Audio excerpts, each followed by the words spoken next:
Hello dear student, welcome to you नई शुरुआत channel. So guys, आज हम देखेंगे क्लास 10 का जियोग्राफी का अध्याय 3 देखेंगे। जल संसाधन के बारे में चर्चा करते हैं। जल हमारे लिए क्यों इम्पोर्टेंट है, कितना पाया जाता है पृथ्वी में, इसका उपयोग कहाँ कहाँ होता है, इन सब के बारे में हम चर्चा करेंगे डिटेल से। सो गाइस, देखते हैं हम इस लेसन को चैप्टर स्टोरी वाइज पढ़ेंगे। देखिए यहाँ पे क्या लिखा हुआ है। ये दो जन बात कर रहा है। कौन कौन बात कर रहा है गाइस? चिंटू कर रहा है बात। ये है चिंटू और ये है गाइस, यहाँ पे देख सकते हैं आप, यहाँ पे पिंकी है। कौन है यहाँ पे बगल में? पिंकी है। ये दोनों के बारे में बात हो रही है। तो गाइस, जैसे ही ये पिंकी बोल रही है, ये चिंटू बोल रहा है गाइस, चिंटू बोल रहा है कि पिंकी, क्या तुमने टीवी में जो असम में बाढ़ आई थी उस पर दिल दहलाने वाली रिपोर्ट देखी है आज की? टीवी में क्या ये न्यूज देखा है आपने? किसने बोला? चिंटू ने बोला। हे भगवान, उसने क्या प्रलय मचाई है। रास्ते में जो कुछ भी आया है सब बर्बाद कर दिया है और बहा करके ले गई है। कौन बोला गाइस? ये बोलता है, चिंटू बोलता है कि क्या आपने जो असम में क्या आई थी, बाढ़ आई थी, क्या उसको देखा है? वो कितनी खराब भयानक बाढ़ आई थी। जो कुछ भी रास्ते में आया वो सब कुछ बहा करके ले गई। अब इसके बाद कौन बोलता है गाइस? यहाँ पे पिंकी बनी हुई है। पिंकी बोल रही है, ये भी व्यक्त कर रही है अपनी चिंता कि हाँ चिंटू, मैंने देखा। क्या आश्चर्यजनक नहीं होता आपको कि बताइए, एक प्रकार से तो जल क्या करता है, हमको जीवन दे सकता है और ले भी सकता है। हम देखते हैं जब बाढ़ आ जाती है तो जीवन चला भी जाता है और जल के बिना हम नहीं रह पाते। जब जल होता है तभी हम जीवित रह पाएंगे। पानी की हमें सबसे ज़्यादा आवश्यकता होती है। जब हम पानी नहीं होता है तो हम पी नहीं पाएंगे, हमारा डाइजेस्टिव सिस्टम नहीं चलेगा। डाइजेस्टिव सिस्टम के बाद भी बहुत से जल की यूज हैं जिसके बिना हम नहीं रह पाते हैं। तो हम पानी के बिना क्या करेंगे? ये बोल रही है कि हम पानी के बिना क्या करेंगे। ये बोल रही है कि मेरे पिताजी भी बोल रहे थे कि उनके कारखाने में बहुत सारी चीज़ें के लिए काफ़ी जल की आवश्यकता होती है। क्या तुम जानते हो कि मशीनों को ठंडा करने के लिए भी जल की आवश्यकता होती है? तो कारखानों में भी जल विद्युत द्वारा, संयंत्र द्वारा पैदा हुई बिजली से चलता है। जो कारखाना भी होते हैं गाइस, तो वो किससे चलते हैं? जल विद्युत संयंत्र द्वारा पैदा हुई बिजली से ही चल पाते हैं। और जल नहीं होगा तो क्या है, विद्युत संयंत्र नहीं चलेगा और कारखाना भी नहीं चलेंगे, बिजली नहीं बनेगी। अब मैं समझ सकती हूँ कि विभिन्न युगों से मानव नदियों और अन्य जल स्रोतों जैसे झरनों, कारखानों, पोखरों, मरुस्थानों के आसपास क्यों बसता था। तो वैसे पिंकी बोल रही है कि अपन समझ सकते हैं, मैं समझ सकती हूँ कि अधिकतर लोग कहाँ बसते थे गाइस पुराने समय में? नदियों के किनारे ही क्यों बसते थे? उसका कारण गाइस एक ही था, क्योंकि जब नदियों के कारण बसेंगे तो उनको पानी मिलता रहेगा और पानी की सबसे ज़्यादा ज़रूरत होती है। इसीलिए ही लोग क्या करते थे, नदियों के, झरनों के आसपास ही पुराने समय में लोग बसते थे। जैसे हमने सिंधु सभ्यता देखी गाइस, वो कहाँ पाई गई है? वो हम देखते हैं सिंधु नदी के किनारे ही पाई गई थी। जैसा कि आप जानते हैं गाइस, और आगे पढ़ते हैं अपन। जैसा कि आप जानते हैं कि 3/4 धरातल क्या है? जल से ढका हुआ है। परंतु इसका प्रयोग में लाने वाला योग्य अलवणीय जल का अनुपात बहुत ही कम है। गाइस, हम सुनते हैं कि हमारी पृथ्वी में कितना जल है? 1 हिस्से पर पृथ्वी है गाइस और 3 हिस्से पर कितना है? जल है। और इतना सारा जल पाया जाता है गाइस, इसके बाद भी क्या बोला जाता है कि हमारी पृथ्वी में जल है, जल की कमी है, जल नहीं है। तो गाइस, ऐसा क्यों बोला जाता है? गाइस, जल तो है लेकिन क्या है? वह क्या है? लवणीय है। क्या है? लवणीय है। इतना सारा जल है, पाया जाता है, लेकिन वह कैसा है? लवणीय है। इसके कारण वो यूज नहीं हो पाता। जैसे कि वो खारा है। लवणीय मतलब खारा है। समुद्रों में कितना सारा जल भरा है लेकिन वो यूज का नहीं है। क्यों नहीं है? क्योंकि वो खारा है, लवणीय है। और जो अलवणीय जल है, जो खारा नहीं है, वो बहुत कम है। उसका अनुपात बहुत कम है। यह अलवणीय जल हमें ये अलवणीय जल कहाँ से मिलता है गाइस? क्वेश्चन ये उठता है। जैसे लवणीय जल कहाँ पाया जाता है? समुद्रों में पाया जाता है कहीं कहीं, और खारे जल की झील वगैरह भी हमने देखी थी, चिल्का, है ना। तो अलवणीय जल जो हमें सतहों और भौम जल स्रोतों से प्राप्त होता है। कहाँ से मिलता है? जैसे नदियों में ही अब देख लो तो यह सतह का जल है, तो वहाँ से हमें क्या मिल जाता है? अलवणीय। और भौम जल स्रोत से मतलब भूमि के नीचे जो हैंडपंप वगैरह होते हैं, हैंडपंप, बोर, कुएं, तो भौम जल स्रोत क्या है? ये अलवणीय जल के स्रोत हैं, जिनका लगातार नवीनीकरण और पुनर्भरण जलीय चक्र द्वारा होता रहता है। तो अक्सर हम देखते हैं इनका पुनर क्या होता है, एक प्रकार से नवीनीकरण हो जाता है। नवीनीकरण मतलब कि जैसे ही हम देखते हैं नदियों में पानी रहता है गाइस, नदियों का पानी उड़ करके कहाँ चला जाता है? मतलब कि बाष्प बन के ऊपर बादलों में चला जाता है कि नहीं चला जाता? और फिर गाइस देखते हैं इसका नवीनीकरण क्यों कहते हैं, तो ये फिर से बन जाता है किस रूप में गाइस? जैसे ही मौसम आते हैं और उनमें संघनन की प्रक्रिया होती है और फिर ये क्या कर देता है? बारिश के रूप में वापस बादल से कहाँ आ जाता है? धरती पर आ जाता है कि नहीं आ जाता है? फिर भी गाइस फिर भी आश्चर्य हो रहा है ना, हो रहा होगा आपको कि जब पृथ्वी के 3/4 भाग जल से घिरा हुआ है और जल का एक नवीनीकरण योग्य संसाधन है, यदि खत्म भी हो जाता है तो वापस आ जाता है। इसके बाद भी तब भी विश्व के अनेक देशों और क्षेत्रों में जल की कमी कैसे होती है? ऐसी भविष्यवाणी क्यों की जा रही है कि 2025 तक हम देखेंगे कि 2025 तक 20 करोड़ लोग जल की नितांत कमी झेलेंगे? ऐसा क्यों कहा जाता है? हमको आश्चर्य हो रहा है कि नहीं हो रहा है? जल की दुर्लभता समय और स्थान के अनुसार जल दुर्लभता और जल संसाधन के प्रबंधन की आवश्यकता है। ऐसे में कि यदि हम जल जो हमारे पास उपयुक्त है गाइस, उसके लिए हमें प्रबंधन करना चाहिए, उसका संरक्षण कैसे किया जाए, इसकी हमें सबसे ज़्यादा आवश्यकता है। हम देखते हैं कि जो अलवणीय जल है वो बहुत ही कम मात्रा में है। पृथ्वी पर 2.5% या 4% गाइस पाया जाता है पृथ्वी में। कौन सा जल? अलवणीय जल, मतलब जो कि लवणीय नहीं है, जो खारा नहीं है, वो मीठा जल है गाइस, वो इतना पाया जाता है। इतना सारा तो है, 97% जल गाइस हम देखते हैं पृथ्वी में जो 3/3 पर जल पाया जाता है वो क्या है?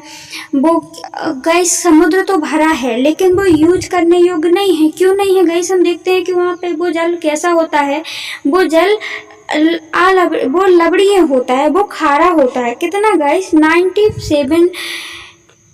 97% होता है गाइस अलवणीय जल। सोचिए आप, इतना सारा जल तो है लेकिन वो हमारा यूज नहीं है, तो हम क्या करेंगे? हमारे लिए तो कितना यूज है गाइस? जो कि 2.4%। सोचिए 2.4% ही जल ऐसा है जो कि कैसा है? अलवणीय है, जो उसका हम यूज कर सकते हैं, जो खारा नहीं है, तो वो इसका उपयोग कर सकते हैं। जब इतने कम मात्रा में है गाइस, वो भी कहाँ पे भरा रहता है गाइस? जो 2.4 है वो जल कहाँ पे भरा होता है, हमें प्राप्त होता है?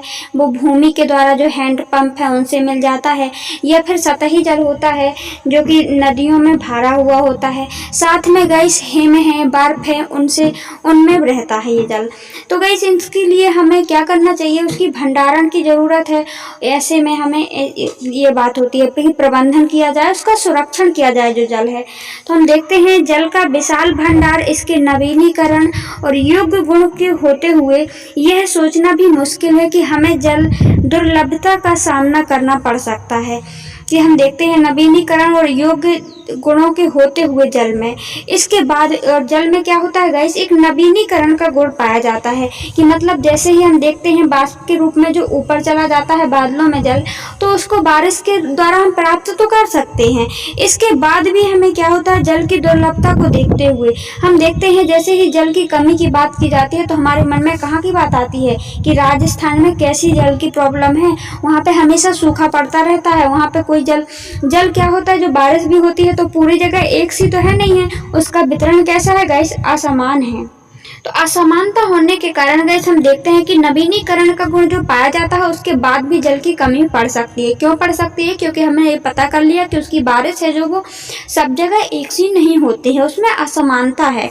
तो गाइस जैसे ही हम क्या करते हैं, जल की कमी की बात करते हैं, तो हमें तत्काल कहाँ की याद आ जाती है? वर्षा वाले क्षेत्र या कम वर्षा वाले से क्षेत्र या सूखाग्रस्त इलाकों का ध्यान आ जाता है। हमारे मानस पटल पर तुरंत राजस्थान या मरुस्थल और जल से भरे मटके संतुलित करती हुई जल भरने के लिए लंबा रास्ता तय करती हुई पनहारियों के चित्र चित्रित हो जाते हैं।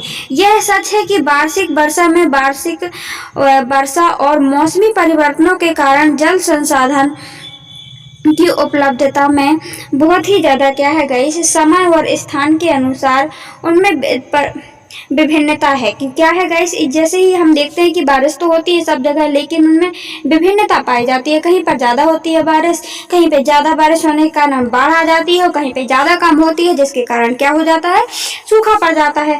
परंतु अधिकतर जल की कमी और अति शोषण, अत्यधिक प्रयोग और समाज के विभिन्न वर्गों में जल का असमान वितरण के कारण होता है।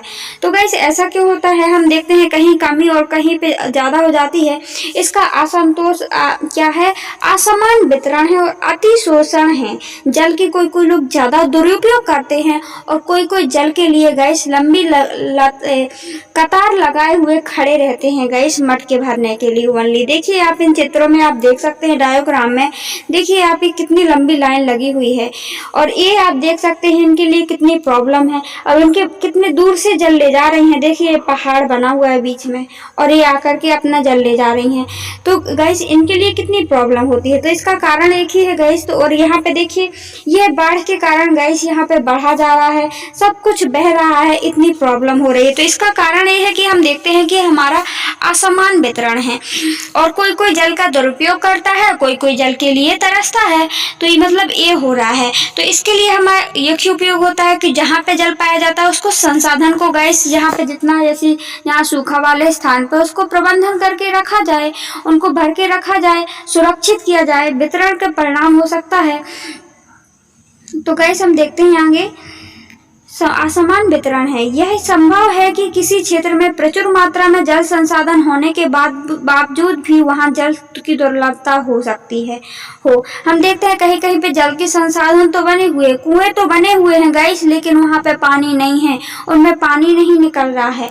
होता है कि नहीं होता है, हमारे कई शहरों में इसके उदाहरण हैं।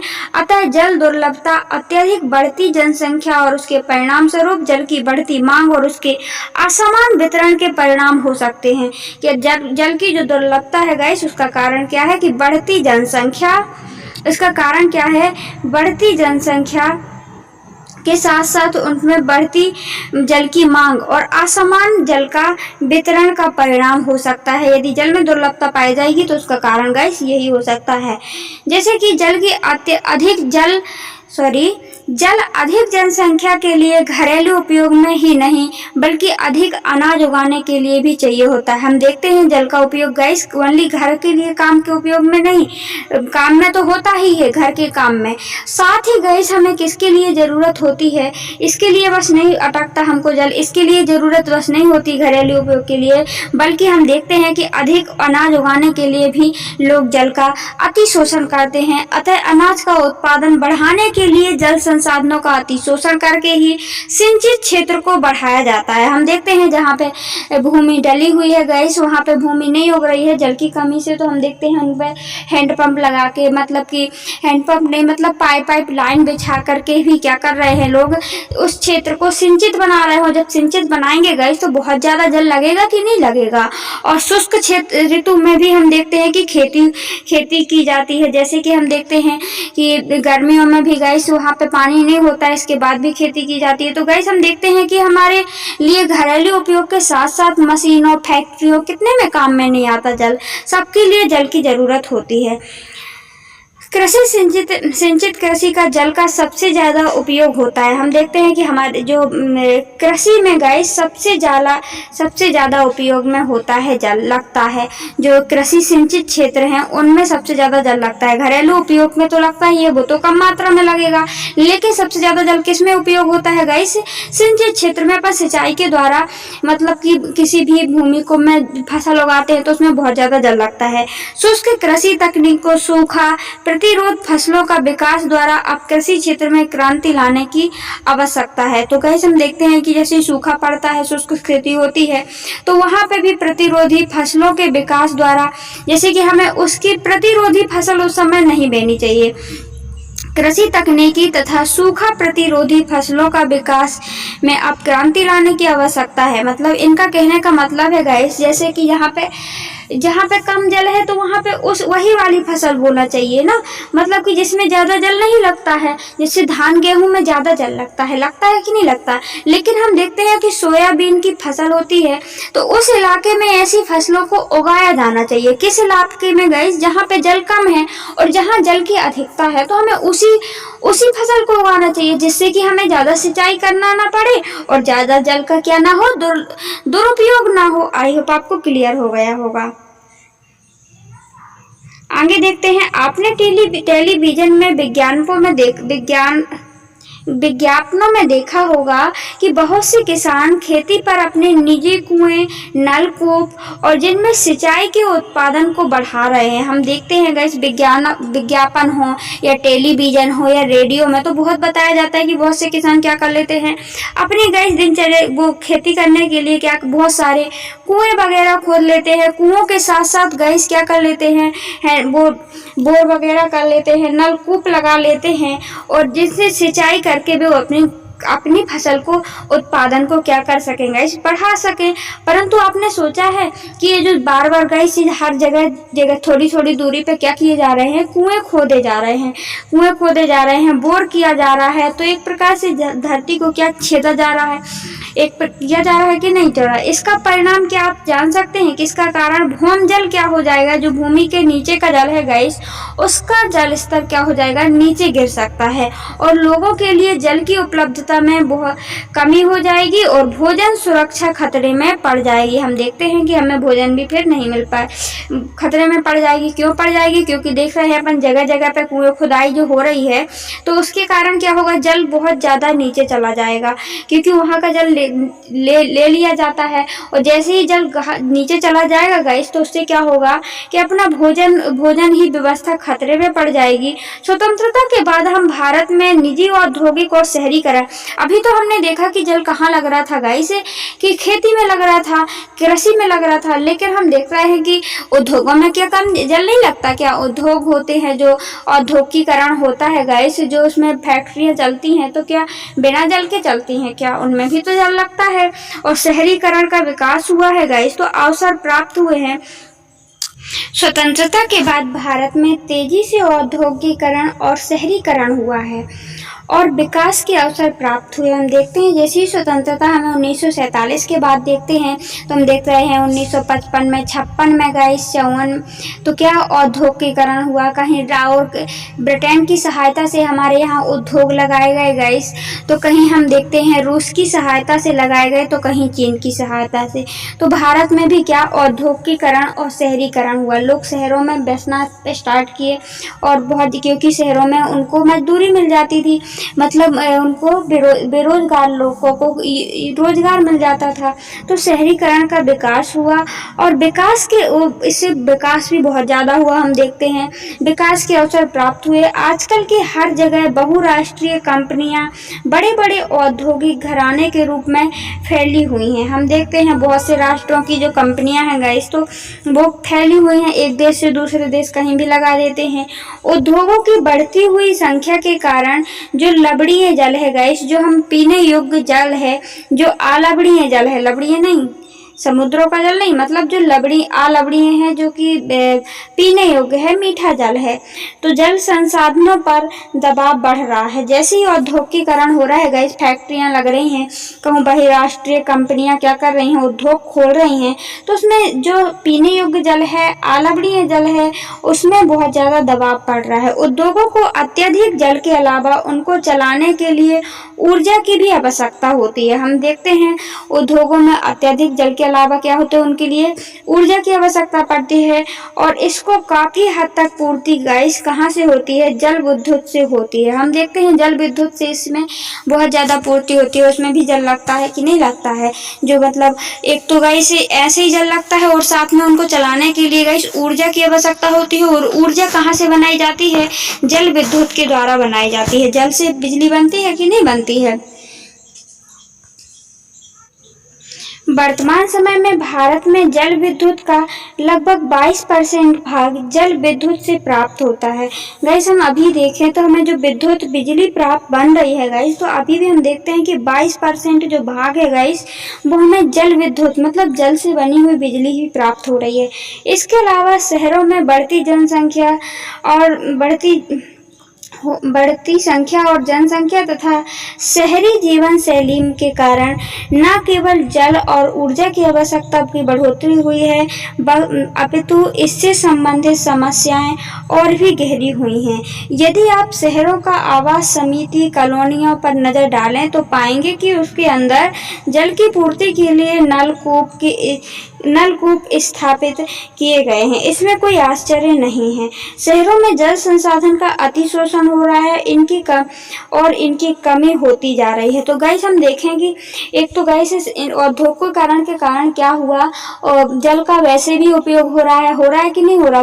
विद्युत ऊर्जा बनाई जा रही है, जल के द्वारा जल भी लग रहा है फैक्ट्री में, और साथ में शहरीकरण होता है। और शहरों में हम देखते हैं, यहाँ पे बताया गया है कि शहरों में हम देखते हैं गाइस, अभी भी आप बताए या ना बताए, आप ही सोचिए कि शहरों में जितने भी घर होंगे गाइस, जो मकान होंगे, वहाँ पे जगह जगह पे बोर की व्यवस्था की जाती है, जल संसाधन की व्यवस्था की जाती है। तो ये कोई हर घर में होती है गाइस। तो इससे जल की कमी, शहरों में शोषण हो रहा है कि नहीं हो रहा है, जल स्तर नीचे जाएगा कि नहीं जाएगा। तो इसमें कमी होती जा रही है जल की, और इनकी कमी होती जा रही है, जल स्तर का शोषण हो रहा है। देखिए जल का अब हम अपने दुर्लभता के मात्रक पहलू की बात की है।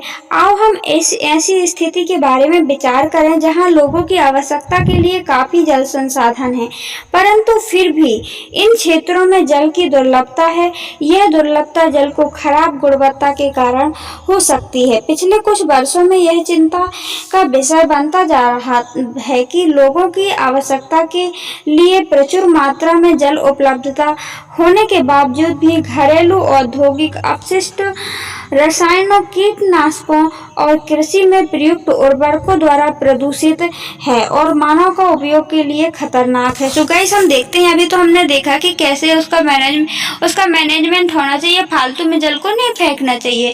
और साथ ही गाइस अब हमने कि उद्योगों में, कृषि में कैसे जल का अति शोषण हो रहा है। और साथ ही हम देखें गाइस, अब हम देखते हैं आगे, इसके यहाँ पे बताया गया है कि हम देखते हैं कि और भी कारण है जल को खराब करने के। हम देखते हैं जो जल है जहाँ पे प्रचुर मात्रा में उपस्थित भी है गाइस जल, तो उसके लिए जैसे हम देखते हैं खेतों में क्या डाला जाता है गाइस, दवाइयाँ डाली जाती हैं। कैसी दवाइयाँ डाली जाती हैं गाइस, केमिकल वाली, मतलब कि रसायन डाले जाते हैं, खाद डाली जाती है। कौन सी, एक खाद तो गोबर वाली खाद तो में कोई प्रॉब्लम नहीं है, लेकिन यूरिया डाली जाती है। यूरिया के बाद गाइस हम देखते हैं कि दवाइयाँ डाली जाती हैं। कौन सी दवाइयाँ, अधिकतर कहीं उनके कीटनाशक दवाइयाँ डाली जाती हैं जिससे कीट मर जाएं और फसल अच्छी हो। और तो इससे क्या होता है, या फिर उद्योगों का, घरेलू घर का जो कचरा है गाइस, तो वो जो दवाइयाँ डाली जा रही थी गाइस, तो खेतों से बह करके कहाँ आती हैं, वो जल में मिलती हैं कि नहीं मिल जाती। नदी नाले कहाँ से मिले रहते हैं, गंगा जल से हम देखते हैं बहुत सारे नाले मिले रहते हैं कि नहीं मिले रहते हैं, छोटे छोटे। तो वो गाइस क्या कर रहे हैं, जल का प्रदूषण फैला रहे हैं कि नहीं फैला रहे हैं।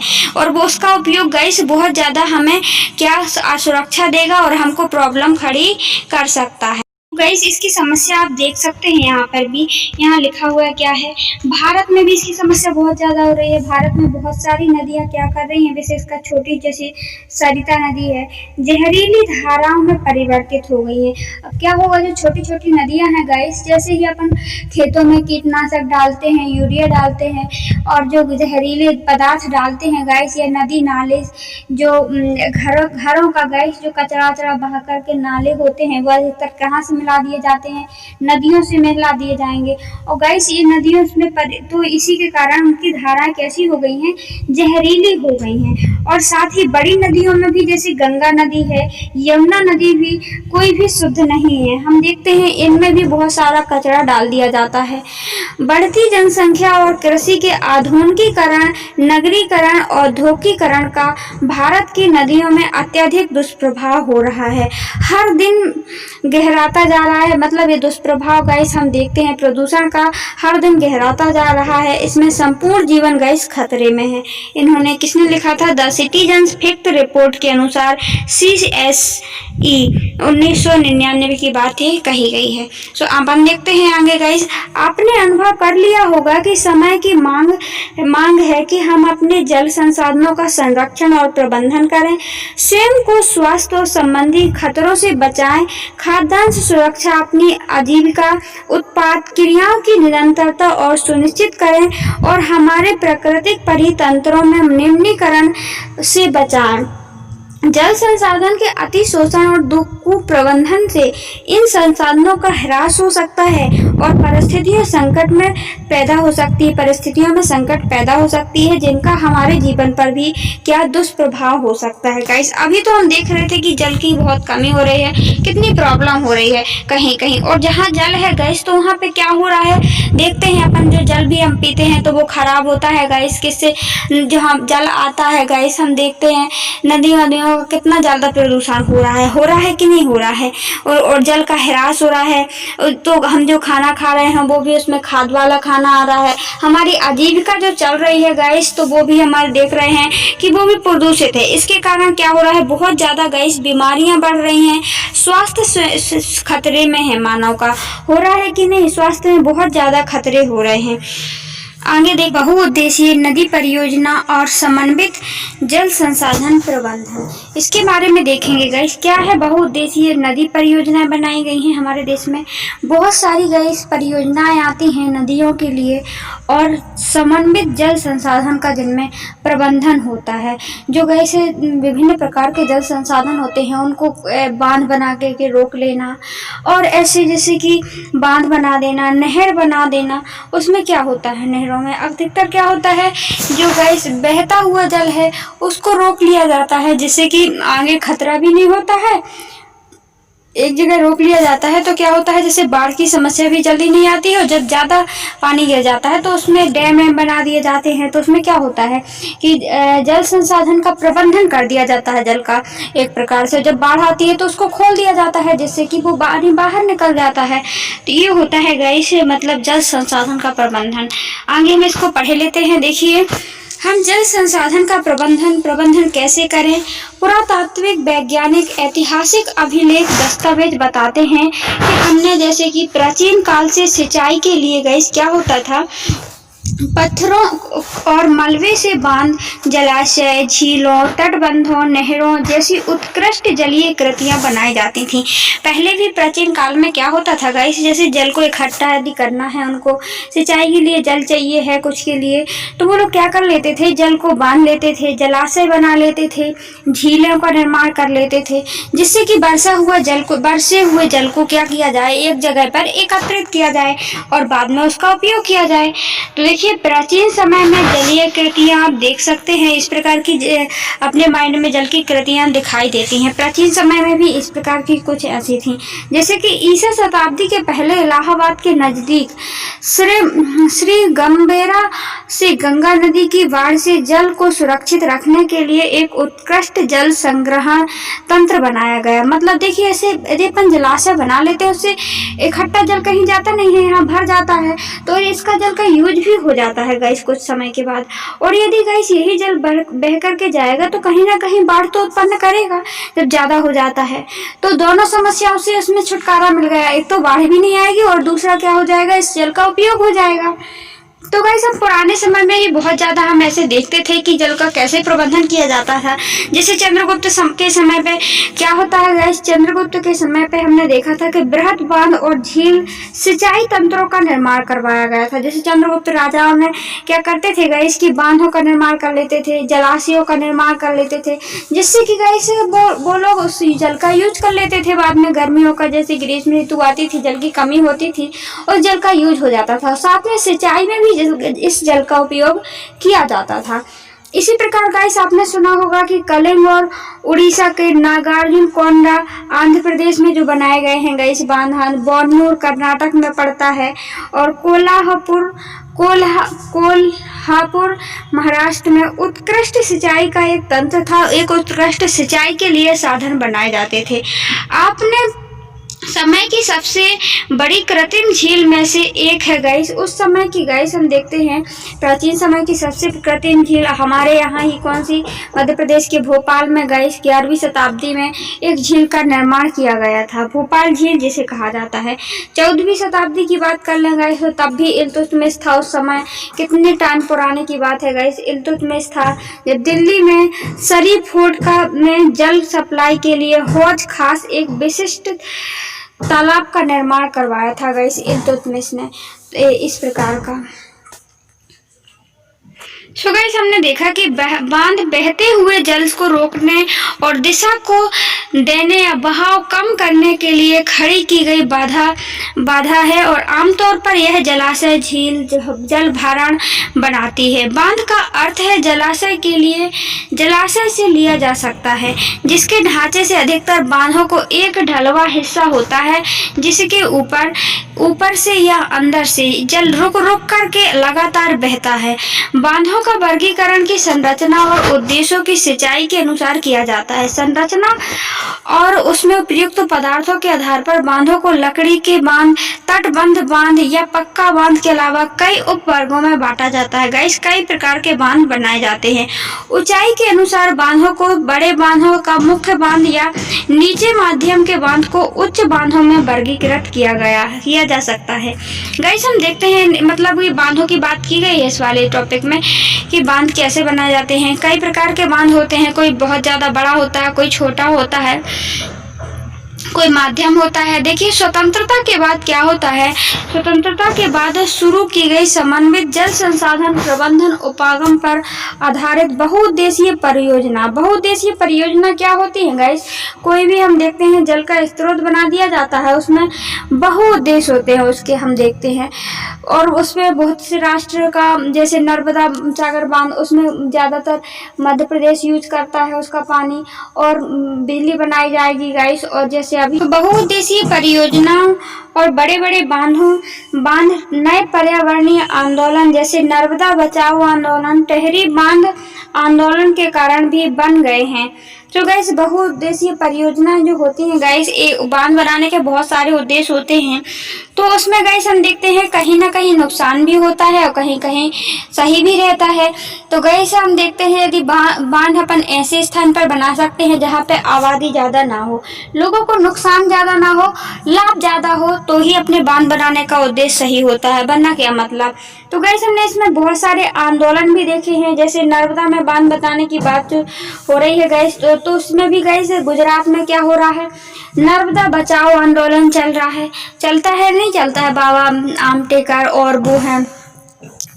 हाँ तो गाइस इसमें भी क्या होता है, नर्मदा बचाओ आंदोलन, टिहरी बांध आंदोलन के कारण भी बन गए हैं। इन परियोजनाओं का विरोध मुख्य रूप से स्थानीय समुदाय के बहुत बृहद स्तर पर विस्थापन के कारण है। गाइस देखते हैं हम देखें जो बांध बनाए जाते हैं उससे क्या होता है, जहाँ पे भी बांध बनेंगे गाइस तो आसपास की आबादी को वहां से हटाया जाएगा। जब हटाया जाएगा गाइस तो आमतौर पर स्थानीय लोगों को क्या कर दिया जाता है, जमीन और आजीविका संसाधनों का लगाव और नियंत्रण देश के बेहतरी के लिए कुर्बान करना पड़ता है। तो गाइस उनको यहाँ से हटाया जाएगा, तो उनको जो वहाँ की आजीविका चल रही थी, साथ साथ क्या है उनकी जहाँ पे वो लोग रह रहे थे उनको निश्चित आवाज से कोई हटाएगा तो उनको बुरा तो लगेगा कि नहीं लगेगा। इसीलिए गाइस इसमें बहुत ज्यादा आंदोलन चलने लगते हैं यदि वहाँ की आबादी को प्रॉब्लम हो रही है। इसीलिए अगर स्थानीय लोगों को इन परियोजनाओं का लाभ नहीं मिल रहा है तो किसको मिल रहा है, शायद जमींदार और बड़े किसान को या उद्योगपतियों या नगरीय केंद्रों को। गांव में भूमिहीन को ले लीजिए, क्या वे वास्तव में इस परियोजनाओं का लाभ उठा पाते हैं। गाइस हम बोल तो देते हैं कि जो बहुउद्देशीय परियोजना है वो सबके लिए लाभकारी होती तो है गाइस हम देखते हैं। तो यदि जो उसके आसपास में लोग रहते थे उनको हटाया जाता है, उनको एक तो आवासीय प्रॉब्लम होगी, दूसरी जगह तो उनका प्रति गाइस अपने आसपास के वातावरण से उनको लगाव होता है। दूसरा कारण हो सकता है गाइस देखिए जो जिनको हटाया गया, जिनको स्थान यहाँ पे दिया गया है तो हम देखते हैं जो किनारे से विद्युत बनाई जाती है या कुछ भी होता है गाइस, तो उसमें लाभ किसको होता है। जैसे सिंचाई से भी जल लेना है गाइस, तो आसपास के लोग तो ले लेते हैं, लेकिन किसी किसी को तो जल ही नहीं है, किसी किसी की तो गाइस सॉरी भूमि ही नहीं है। अब भूमिहीन है जो किसान, तो क्या जो जो जिसके पास भूमि नहीं है तो वो इस परियोजना का क्या लाभ उठा पाएगा। उसको तो गाइस हानि बस हुई, एक प्रकार की हानि। कैसी हुई कि उसको उसके स्थान से हटा दिया गया, दूसरे स्थान पर भेजा गया। इनमें लाभ गाइस हम देखते हैं किसान वर्ग का, उन किसान वर्ग के साथ साथ जमींदारों का, जो बड़ी बड़ी जिनकी जमीन होती है उनको लाभ होता है, लाभ उठाते हैं और वो रह जाते हैं। सिंचाई ने कई क्षेत्रों में फसल के प्रारूप परिवर्तित कर दिए हैं, जहां किसान अलगहन और वाणिज्य फसलों की ओर आकर्षित हो रहे हैं। इसमें मृदाओं का लवणीकरण जैसे गंभीर परिस्थितियों के परिणाम हो सकते हैं। इसी दौरान इसने अमीर भूमि मालिक और गरीब भूमिहीन सामाजिक दूरी को बढ़ा दिया है। हम देख रहे हैं इनको लाभ हो रहा है। किसको लाभ हो रहा है गाइस? जिसके पास बहुत ज्यादा भूमि उनको तो लाभ हो रहा है, लेकिन जिसके पास बिल्कुल भूमि नहीं थी उनको तो और हटा दिया गया। भूमिहीन के लोगों को तो हटा दिया गया, उनको तो और प्रॉब्लम होगी, तो उनकी सामाजिक दूरी क्या हो जाएगी, और बढ़ जाएगी कि आप गरीब हो और हम बड़े हैं। और साथ में सामाजिक परिदृश्य बदल गया है। और साथ में क्या लाभ है गाइस इसकी दोष क्या है गाइस बहुउद्देशीय परियोजनाओं के? गाइस इसमें दोष एक ये भी निकल के आ जाता है गाइस की जो जहाँ पे गाइस किसानी हो रही थी, जिनको जमींदार लोग थे गाइस, वो किसान में खेत में जो सिंचाई कर रहा था वो इसी बांध के थ्रू कर लेता है। तो ये करना कोई बुरी बात नहीं है, लेकिन इससे जब ज्यादा सिंचाई लोग क्या करते हैं, आप फसल उगाने का उनका उद्देश्य गाइस बेचना होता है, वाणिज्यिक कृषि की ओर भाग रहे हैं, व्यापारिक फसलों की ओर भाग रहे हैं कि जिससे उनको व्यापार में लाभ हो सके, वो बहुत ज्यादा फसल उगा सके। और जब गाइस उनकी ऐसी सिचुएशन बनती है, उनको अब वो वाणिज्यिक कृषि की ओर आकर्षित होते हैं, तो उसमें क्या होता है, इसमें मृदा का जो अपनी मिट्टी है गाइस, उसमें ज्यादा पानी डालोगे तो उसका लवणीकरण हो जाएगा। कैसे? वहाँ पे गाइस नमकीनी परत जम जाती है मिट्टी में, फिर गाइस खेती भी अच्छे से नहीं हो पाती है। और देख सकते हैं गाइस इसमें जैसे कि क्वेश्चन आ जाता है तो आप देख सकते हैं, जैसा कि हम देख सकते हैं कि बांध में जल के अलग अलग उपयोग और लाभ चाहने वाले लोगों के बीच संघर्ष पैदा हो जाते हैं। इसी कारण गाइस उनमें जो अलग अलग लाभ चाहते हैं गाइस, इसी कारण से आंदोलन वगैरह होने लगते हैं।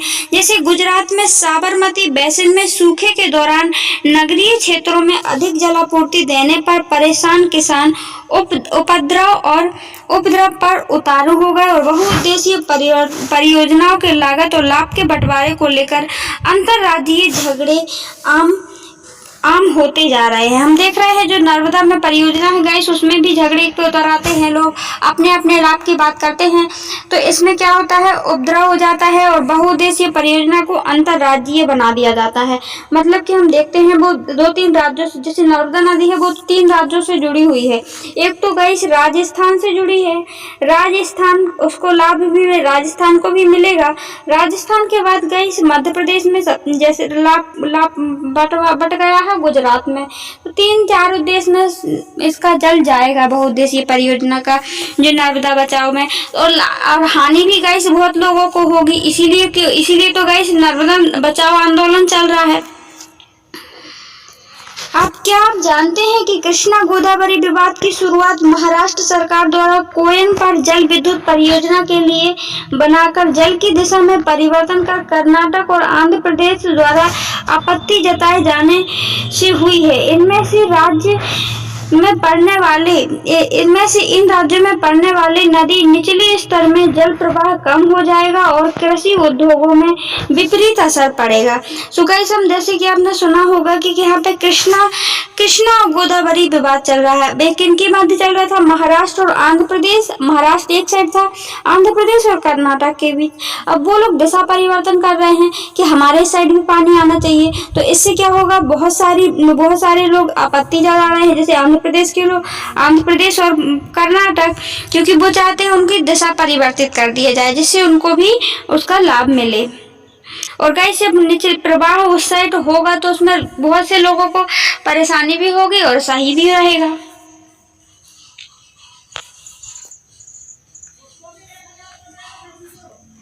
सो गाइस, भारत में जो मुख्य नदियों में बांध बनाए गए हैं उनके बारे में बात करते हैं।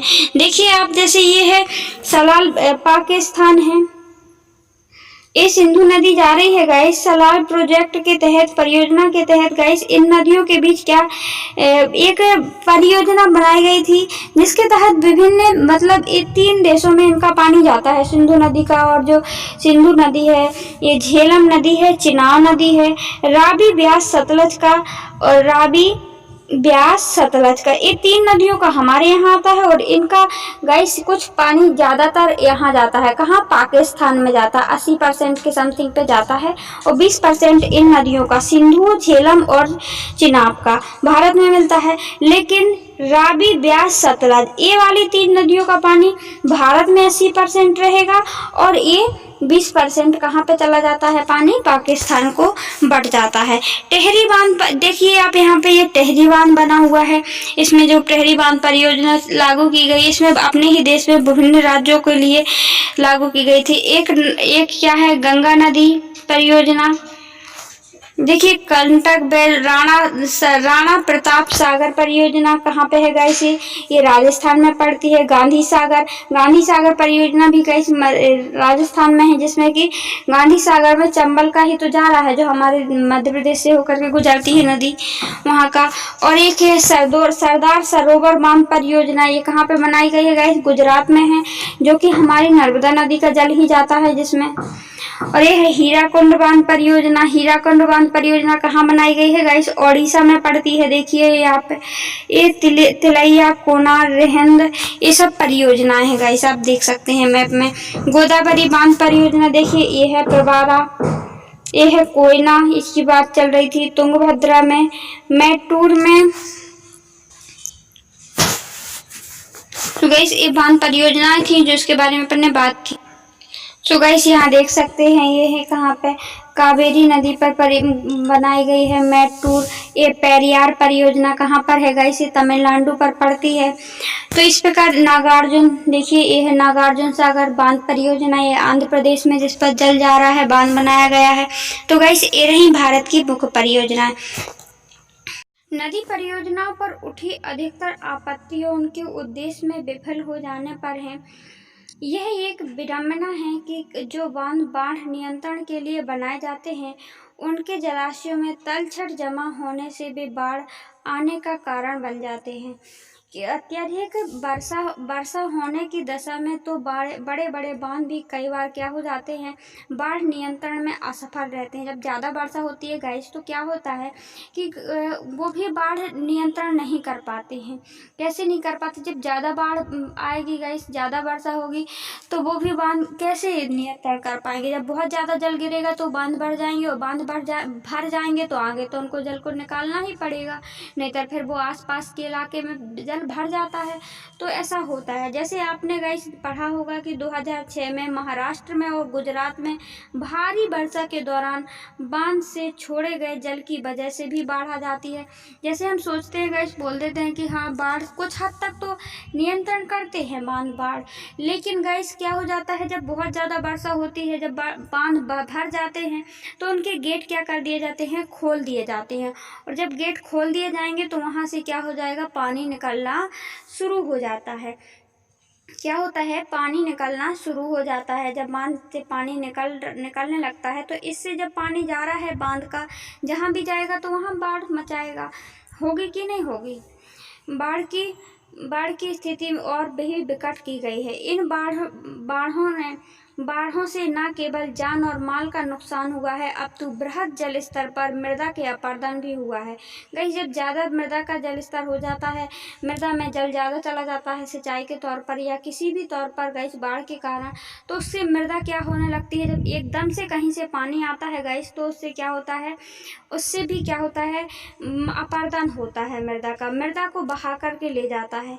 बांध के जलाशय पर तलछट जमा होने का अर्थ यह है कि यह तलछट जो कि प्राकृतिक रूप से उर्वरक है, जो कि हम देखते हैं बाढ़ के क्षेत्र में जो तलछट जमा हो जाता है, मतलब मिट्टी जमा हो जाती है, वो उर्वरक है। बाढ़ के मैदान तक नहीं पहुंचती और फिर बाद में गाइस हम देखते हैं बाढ़ के मैदान तक नहीं पहुंचती, ऐसा माना जाता है, जिनके कारण भूमि निम्नीकरण की समस्या बढ़ती है। यह भी माना जाता है कि बहुउद्देशीय परियोजनाओं के कारण आने वाले भूकंप की संभावना भी बढ़ जाती है। जैसे ही पृथ्वी पे बहुत ज़्यादा गैस लोड होगा, बहुत ज़्यादा बांध बनाए जाएंगे तो उसमें भूकंप भी आने की संभावना बढ़ जाती है। और अत्यधिक जल के उपयोग से जल जनित बीमारियों, फसलों, कीटाणुओं और बीमारियों का प्रदूषण फैलने लगता है। गई जब ज़्यादातर जल क्या हो जाता है, अत्यधिक जल के उपयोग से, ज़्यादा जल का उपयोग होने लगता है तो उसमें बीमारियां बढ़ने लगती हैं। बढ़ने लगेंगी कि नहीं बढ़ेंगी, उसमें कीटाणु जनित बीमारी, प्रदूषण फैलने लगता है।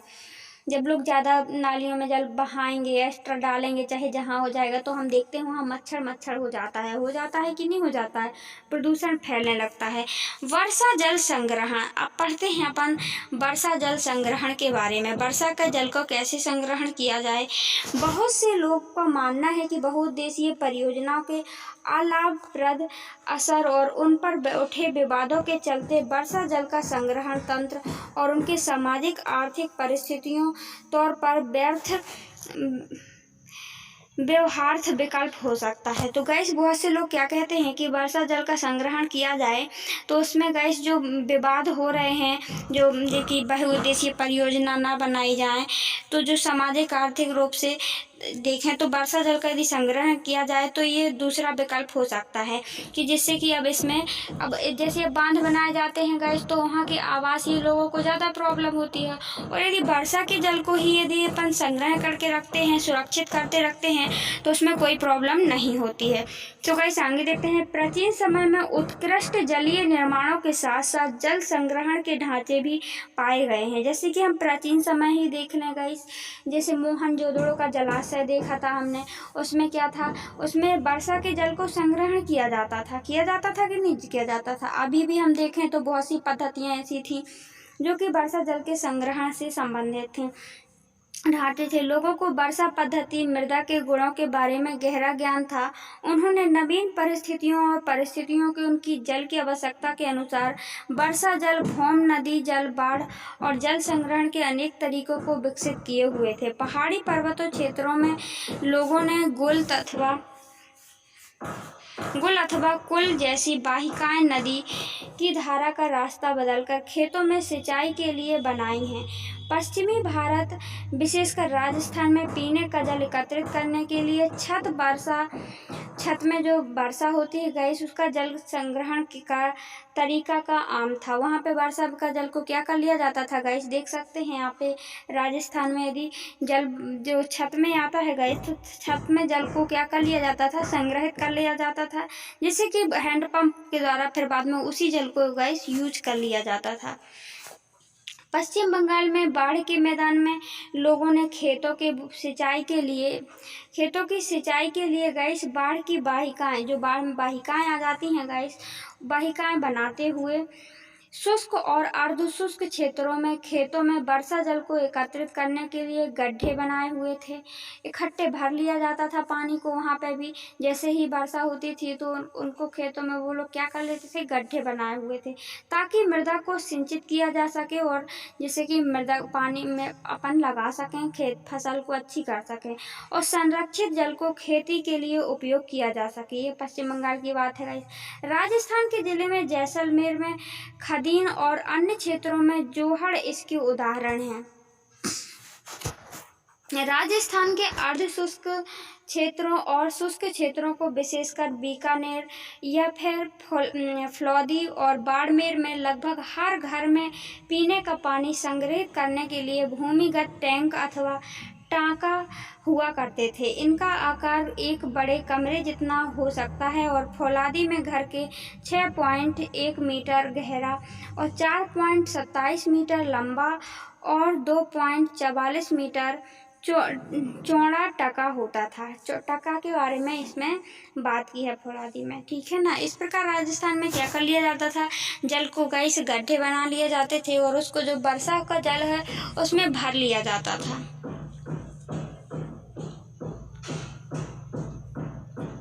जिसे टका वगैरह, फौलादी वगैरह कहते थे। सो आप देख सकते हैं इस डायग्राम में क्या कर रहे हैं ये लोग गाइस। ग्रामीण इलाके में तालाब बनता था, एक कुल से बर्तुल तालाब बनता है। चित्र में आप देख सकते हैं जिसे जरूरत पड़ने पर पानी को छोड़ा जा सकता है।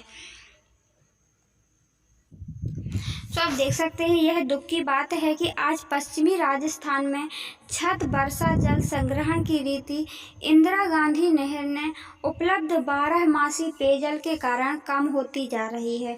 हालांकि कुछ घरों में टकों की सुविधा अभी भी है, क्योंकि उन्हें नल के पानी का स्वाद पसंद नहीं है। सौभाग्य से आज में भारत के कई ग्रामीण क्षेत्रों और शहरी क्षेत्रों में जल संरक्षण और जल संग्रहण का तरीका प्रयोग में लाया जा रहा है। कर्नाटक के मैसूर जिले में भी स्थित एक सुदूर गांव में गंडाथूर में ग्रामीणों ने अपने घर में जल की आवश्यकता की पूर्ति के लिए छत के वर्षा जल को संग्रहण की व्यवस्था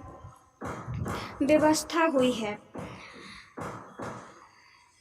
वर्षा के लगभग 200 घरों में गांव में लगभग 200 घरों में यह व्यवस्था है कि और इस गांव में ने वर्षा के जल का संपन्न गांव की ख्याति अर्जित की है।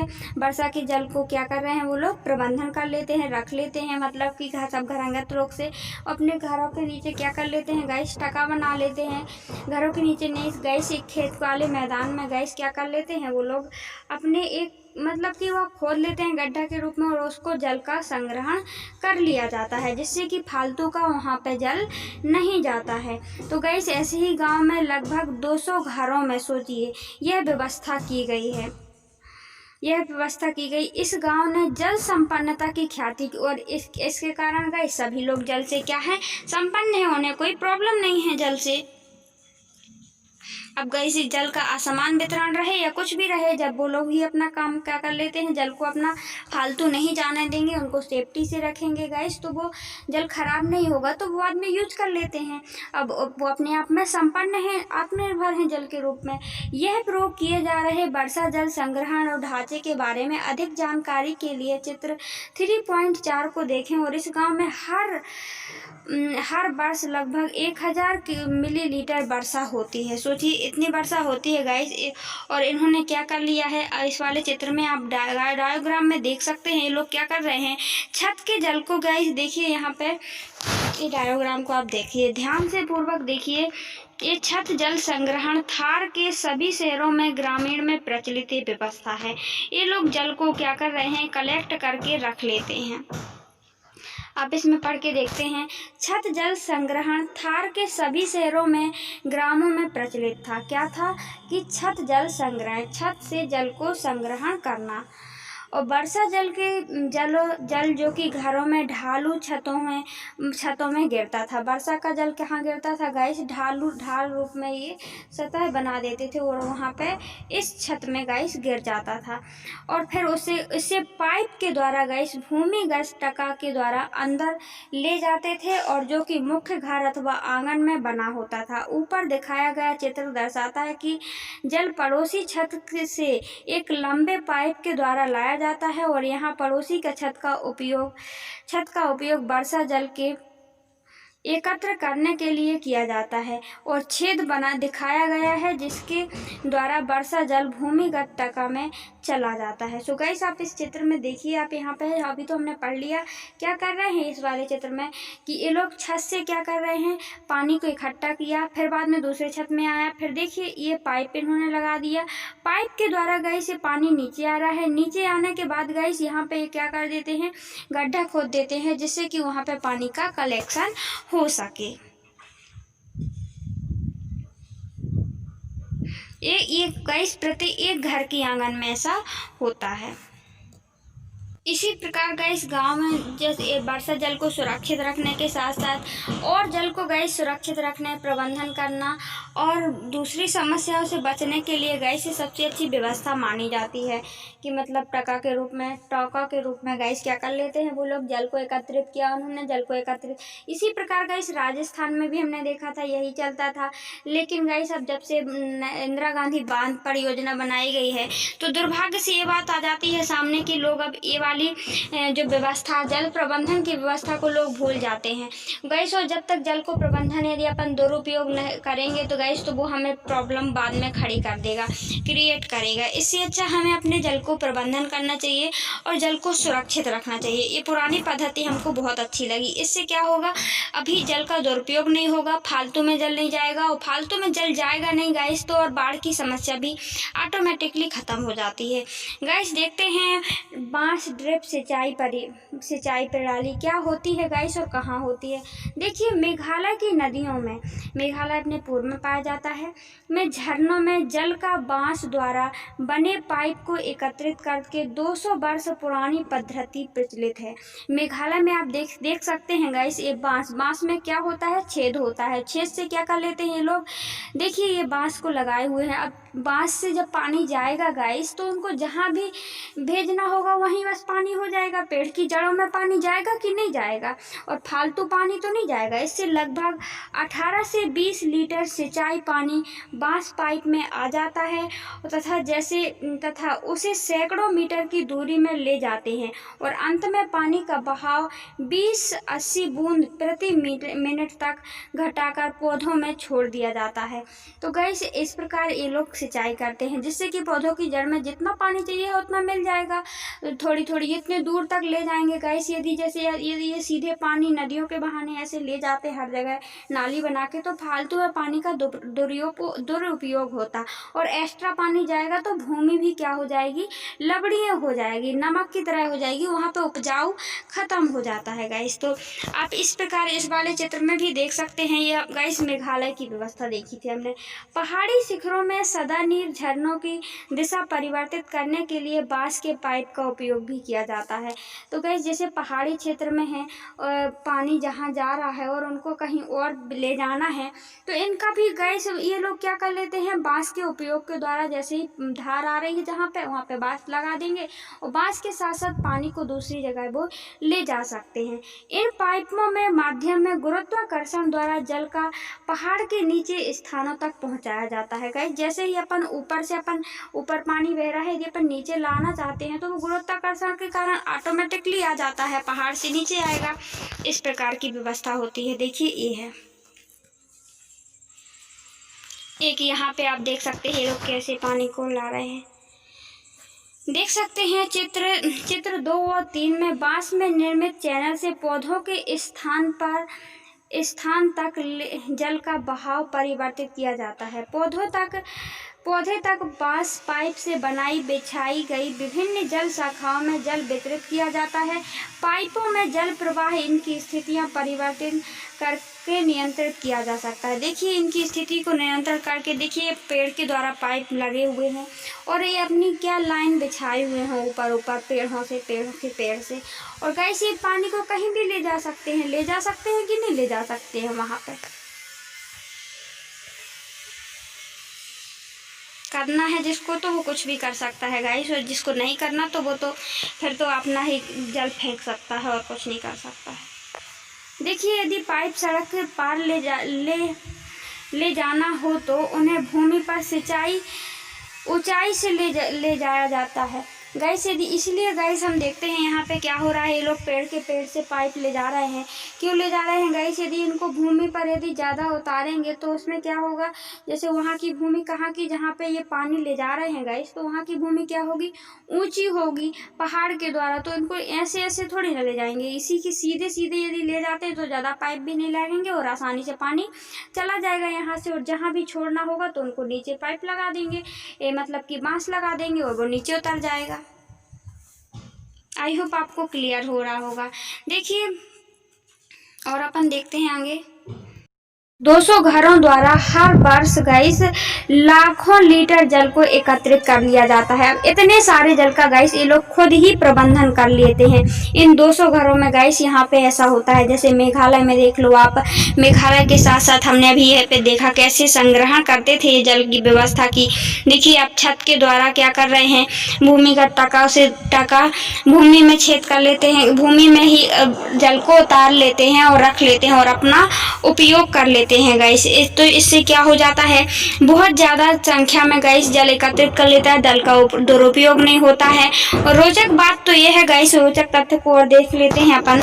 तमिलनाडु एक ऐसा राज्य है जहां पूरे राज्य में हर घर में हर घर की छत में गाइस सोचिए अभी वर्षा जल का संग्रहण ढांचे का बनाना आवश्यक कर दिया गया है। हर संदर्भ में दोषी व्यक्तियों पर कानूनी कार्रवाई भी हो सकती है।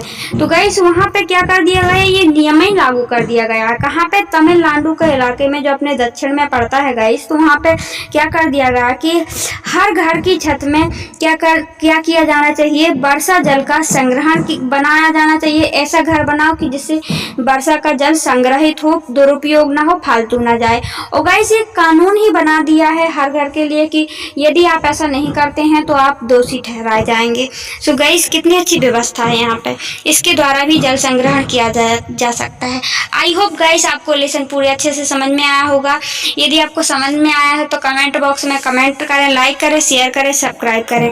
सो गाइस हमने क्या पढ़ा आज, हमने देखा गाइस पहले कि हम देखते हैं कि हमारी पृथ्वी पर कितना % जल है की मात्रा है गाइस। तो 1% पर भूमि है और पूरे 3% पर क्या भरा हुआ है, जल भरा हुआ है। इसके बाद भी हम देखते हैं जल की कमी पाई जाती है, कहीं कहीं जल ज्यादा है, कहीं कहीं कम है। सो गाइस हम देखते हैं 97% जल पाया जाता है। और जो गाइस जो पूरा जल भी पाया जाता है उसमें इतना सारे जल में क्या है, वो लवणीय प्रवृत्ति का पाया जाता है। लवणीय होता है इसलिए वो उपयोग में नहीं होता है। केवल गाइस 2.4% ही क्या होता है, जल अलवणीय या उपयोगी होता है, जो खारा नहीं होता है। तो गाइस इस जल में हमने देखा कि 2.4% ही क्या होता है, सही होता है। और इसी में से गाइस कहीं कहीं ये झरनों में के रूप में बह जाता है, कहीं नदियों के रूप में, बाढ़ के रूप में बह जाता है। इतना सा जल है गाइस और हम देखते हैं इसका बहुत ज्यादा उपयोग किया जाता है। हर क्षेत्र में गाइस, उद्योगों में इसका इसी जल का उपयोग किया जाता है, लग जाता है। सिंचाई में इसका उपयोग किया जाता है, घर में उपयोग किया जाता है। सो गाइस इतना कम जल हमें पीने योग्य है और इसी का उपयोग किया जाता है। तो गाइस इसके प्रबंधन की आवश्यकता बहुत ज्यादा जरूरी है। हम देखते हैं गाइस इसी में भी क्या हो जाता है, कहीं कहीं बाढ़ आ जाती है, कहीं कहीं क्या हो जाता है, सूखा पड़ जाता है। जैसे सूखे की बात करते हैं तो राजस्थान में कितनी ज्यादा प्रॉब्लम है आप देख सकते हैं। तो गाइस इसके प्रबंधन की बहुत ज्यादा जरूरत है कि नहीं है। जैसे कि हम देखते हैं बहुत से स्थान पर क्या कर लिया जाता है, जैसे कि हमने वहाँ राजस्थान की बात की गाइस, पहले क्या कर लिया जाता था, छतों को ही गाइस ऐसा बनाया जाता था कि जिससे कि जल को एकत्रित किया जाए, आंगन में भरा जाए गाइस, और जिससे कि वो जल का उपयोग कर लेते थे बाद में। अभी हमने मेघालय की बात की गाइस, उसमें भी क्या किया जाता है, उसमें भी छतों के जल को मतलब उपयोग कर लिया जाता है। तमिलनाडु की बात की तो वहाँ पे कानून बना दिया गया है कि आपको ऐसा ही घर बनाना है जिसमें कि जल एकत्रित हो सके और आप उसका यूज कर सकें। और दूसरा हमने गाइस देखा वहाँ कहा कि और पाइपों के द्वारा गैस सिंचाई हो रही थी। बांस के पाइप के द्वारा क्या कर रहे थे वो लोग, एक स्थान से दूसरे स्थान पर जल को क्या ले जा रहे थे, जिससे कि फालतू का जल ना जाए। यदि अपन ज़्यादा जल गाइस कृषि में लगा देते हैं, अपनी लाभ कमाने के लिए वाणिज्यिक कृषि करते हैं, तो उसमें जल के ज़्यादा मात्रा में अपन पानी डालते हैं खेती में गाइस, भूमि में, तो वो भूमि कैसी हो जाती है, लवणीय प्रवृत्ति की हो जाती है, वो उपजाऊ नहीं रहती है। इसका तो अपना हानि ही होगी। तो ये होता है ज़्यादातर हमें गाइस। तो इसीलिए उन्होंने क्या किया है, जल के प्रबंधन के लिए गाइस सभी को गाइस जल के प्रबंधन की व्यवस्था करनी चाहिए, फालतू में जल को नहीं फेंकना चाहिए। तो आई होप आपको क्लियर हो गया होगा। क्लियर हुआ हो तो लाइक करें, शेयर करें, सब्सक्राइब करें। इसके लिए गाइस बहुत सारी बांध परियोजनाएं भी बनाई गई हैं। हमने बांध परियोजनाओं के बारे में बात की थी, जिक्र किया था। भाखड़ा नागल बांध बनाया गया था गाइस। इंदिरा गांधी नहर परियोजना जो कि महाराष्ट्र में लागू हो गई थी, चलाई गई थी। अभी भी गाइस इस बांध से गाइस किसी को लाभ होता है, उसके उद्देश्य तो बहुत ज़्यादा होते हैं, लेकिन जो आवासीय आसपास के लोग होते हैं उनको नुकसान भी बहुत होता है, उनको घर छोड़कर जाना पड़ता है, उनको हटाना पड़ता है, ये व्यवस्था होती है। So thanks for watching guys, मिलते हैं नेक्स्ट वीडियो पर। Thank you.